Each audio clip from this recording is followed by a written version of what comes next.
O termo freelancer significa literalmente lanceiro autônomo, uma espécie de miliciano independente que lutava as batalhas medievais para quem pagasse mais. Assim é também a carreira do autônomo ou freelancer moderno. Ele precisa saber onde encontrar maior rentabilidade para aquilo que ele sabe fazer.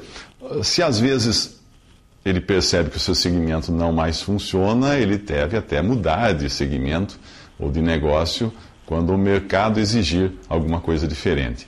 Independente da profissão, o autônomo precisa entender que nunca será capaz de crescer mais que a própria sombra, a menos que exista a possibilidade de terceirizar os seus serviços. Com isso, ele acaba se transformando em vendedor, ou agenciador ou administrador de serviços prestados por terceiros, podendo eventualmente participar junto da execução do trabalho. As possibilidades nesse sentido também são bastante interessantes e lucrativas. Ele deve escolher que caminho seguir. Eu recentemente decidi remodelar o meu site profissional, que já tinha mais de 10 anos, e daí eu saí em busca de freelancers para executar o trabalho. E coincidentemente eu acabei caindo em um site que tem esse mesmo nome, o freelancer.com, que reúne milhares de profissionais autônomos ali, das mais diferentes áreas. Ali foi possível eu publicar um escopo do que eu precisava, e aí eu aguardei pelo melhor lance, ou melhores condições para executar o serviço, como se fosse um leilão reverso. Depois de analisar as propostas de freelancers do Canadá, México, Rússia, Nova Zelândia, Filipinas e outros países, eu decidi contratar uma profissional da Índia. Não era o menor preço, mas o que reunia também testemunhos de competência deixados pelos clientes no próprio site.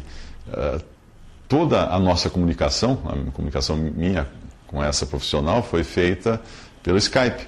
E o pagamento era feito pelo PayPal através do mesmo site freelancer.com. Isso dá até uma certa segurança, tanto para quem compra os serviços como para quem vende.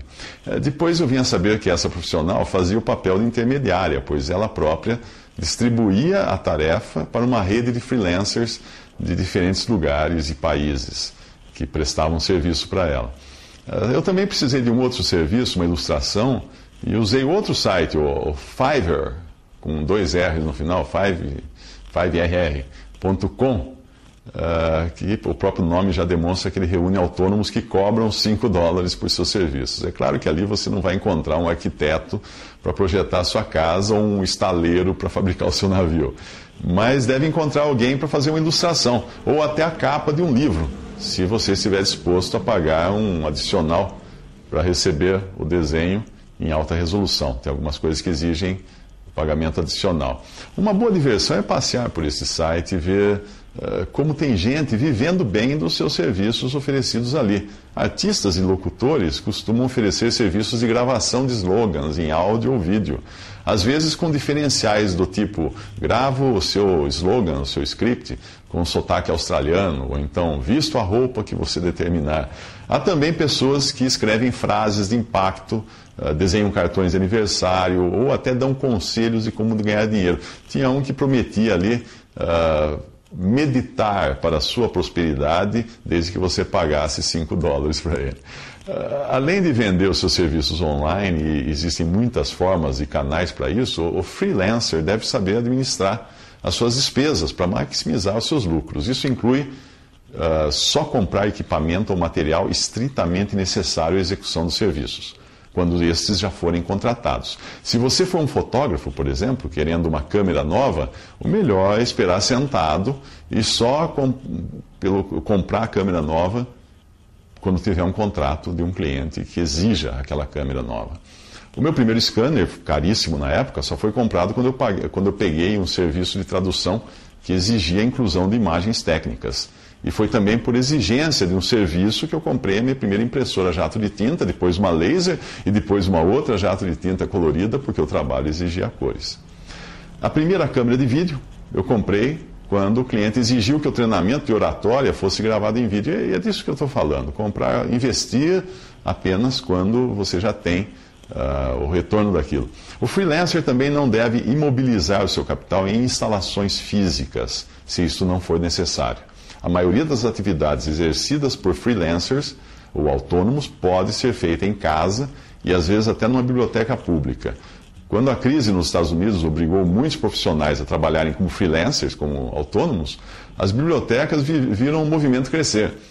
Não eram leitores em busca de livros, mas eram autônomos que no inverno trabalhavam na biblioteca pública, para economizar com o aquecimento de suas casas.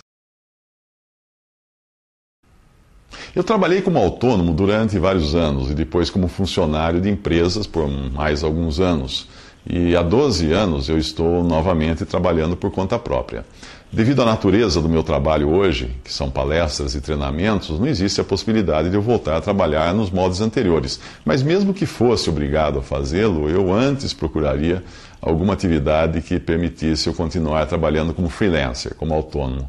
A principal vantagem é que você nunca irá passar por uma demissão, que é uma experiência que abala qualquer um.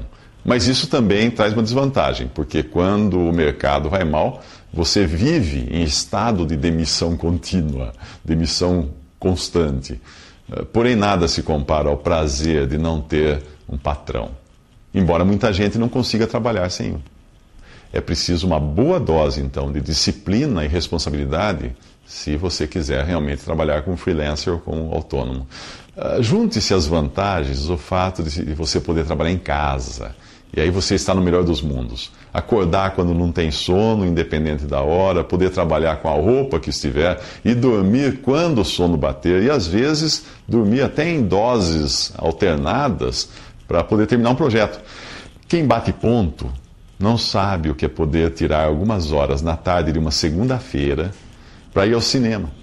Depois que o trabalho urgente foi terminado no final de semana, entregue na segunda de manhã. Existe um prazer até maroto nisso, né? A gente faz a gente se sentir como se estivesse aqueles garotos cabulando aula.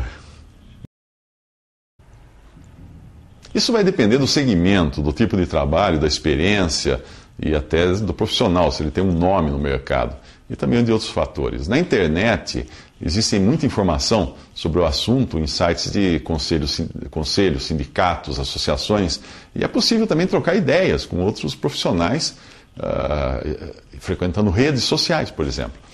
Depois de conseguir criar alguns parâmetros, aí cabe ao profissional autônomo ou freelancer usar do bom senso para cobrar de modo a obter maior ganho sem se estressar.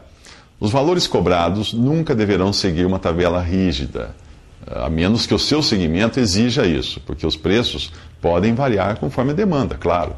O controle do seu tempo será ditado pelo preço. Quando a demanda cresce, você aumenta o preço. Quando diminui, você reduz o preço.